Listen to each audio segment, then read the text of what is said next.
आज आपण मानक पई गोटे बहुत सुंदर जॉब टी आसी जाइछि जहा कि रहउछि हमर गवर्नमेंट पियर रिक्वायरमेंट 2025 देखि नियंतु भलो भाबरे डिटेल्स रे जानि नबा कोन कोन क्वालिफिकेशन रहउछि केमिति कोन अप्लाई करिबा देखि नियंतु 10th 8th पास अप्लाई ओनली माने जेउ माने 10th पास करिथिबे अष्टम पास करिथिबे से माने एथरे अप्लाई करि परिबे देखि नबा भलो भाबरे डिटेल्स रे जानि नबा कोन कोन सब आवश्यक ऑर्गेनाइजेशन नेम रहउछि हमर red cross school for the blind Berhampur type of job रहउछि हमर कॉन्ट्रेक्चुअल कैटेगरी रहउछि ओडिशा गवर्नमेंट जॉब रहिबो नेम ऑफ द पोस्ट रहउछि TGT arts granted international teacher mobility teacher attendant male sweeper CUM watchman male application mode हमर offline रहउछि who can apply all Odisha candidate इतरे apply करि परिबे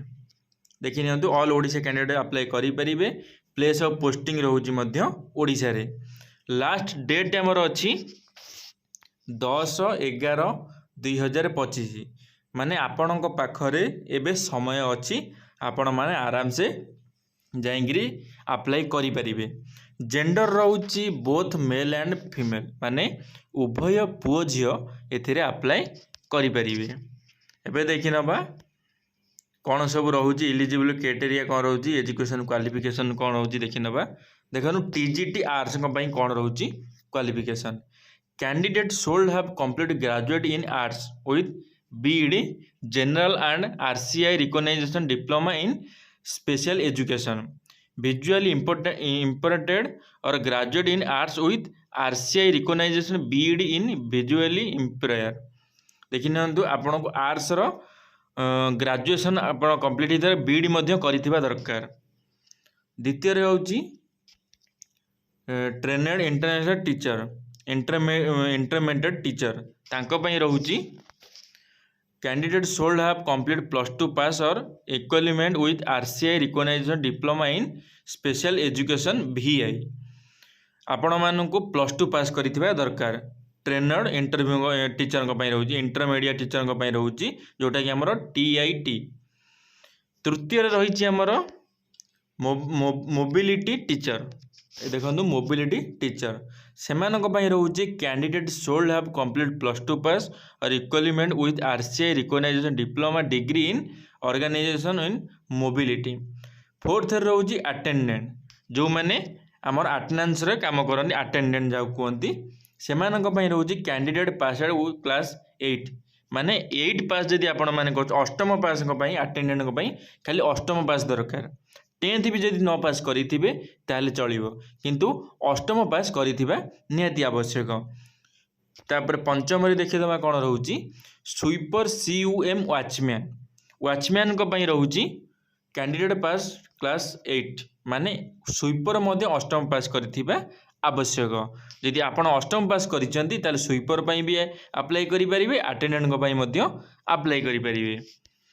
एज लिमिट देखि दमा कोन रहउची एज लिमिट मिनिमम एज रहउची हमर 18 रु 21 मैक्सिमम एज रहउची 42 वर्ष भलो भाबे जानि नले एबे देखि नबा डिटेल्स रे कोन कोन देखंतु इठै मध्ये देइची ओबीसी स्टूडेंट को पई रहउची 3 वर्ष एसटी एसएससी को पई रहउची एसटी एसएससी पीडब्ल्यू को डी पई रहउची 5 वर्ष ईएक्स सर्विसमैन को पई रहउची 5 वर्ष पीडब्ल्यूडी प्लस एसएससी एसटी को पई रहउची 15 वर्ष एबे देखि नबा सैलरी कोन केमती रहउची सैलरी रहउची टीजीटी आर्ट्स को पई रहउची 9000 रु 34800 9300 रु 34800 प्लस जीपी 4200 द्वितीय रे होउची ट्रेनड इंटरमीडिएट टीचर को पई रहउची 5200 रु 20200 प्लस जीपी 2200 तृतीय रे होउची मोबिलिटी टीचर को पई रहउची 5200 रु 20200 जीपी रहउची 2200 फोर्थ रहउची अटेंडेंट मेल अटेंडेंट को पई रहउची 4750 रु 14680 जीपी रहउची 1700 स्वीपर को पई रहउची ସୁଇପର CUM ୱାଚମ୍ୟାନଙ୍କ ପାଇଁ ରହୁଛି 4750 ରୁ 14680 ପ୍ଲସ୍ GP 1700। ଏବେ ଦେଖିନେବା ସିଲେକ୍ସନ ପ୍ରୋସେସ୍ ରହୁଛି ଆମର ଅଫଲାଇନରେ ଆପଣ ମାନେ ଯାଇକିରି କରିପାରିବେ, ଆପ୍ଲାଏ କରିପାରିବେ। ଆପ୍ଲିକେସନ ଫିସ୍ ରହୁଛି ଦେଖି ନିଅନ୍ତୁ। ଜେନେରାଲଙ୍କ ପାଇଁ ରହୁଛି 100 ଟଙ୍କା, EWSଙ୍କ ପାଇଁ ରହୁଛି 100 ଟଙ୍କା, OBC ପାଇଁ 100 ଟଙ୍କା,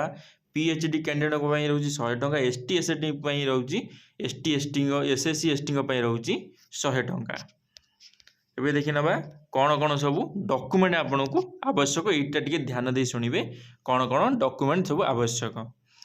ପ୍ରଥମରେ ହେଉଛି HSSC ସାର୍ଟିଫିକେଟ୍ ଆଣ୍ଡ ମାର୍କସିଟ୍, ମାନେ ଆପଣଙ୍କର 10th ସାର୍ଟିଫିକେଟ୍ ଦରକାର। ଦ୍ୱିତୀୟରେ ହେଉଛି +2 ସାର୍ଟିଫିକେଟ୍ ଆଣ୍ଡ ମାର୍କସିଟ୍, +2 ପାସ୍ କରିଥିବେ ଯେଉଁମାନେ +2 ସାର୍ଟିଫିକେଟ୍ ମଧ୍ୟ ସାଥିରେ ନେବେ। ତୃତୀୟରେ ହେଉଛି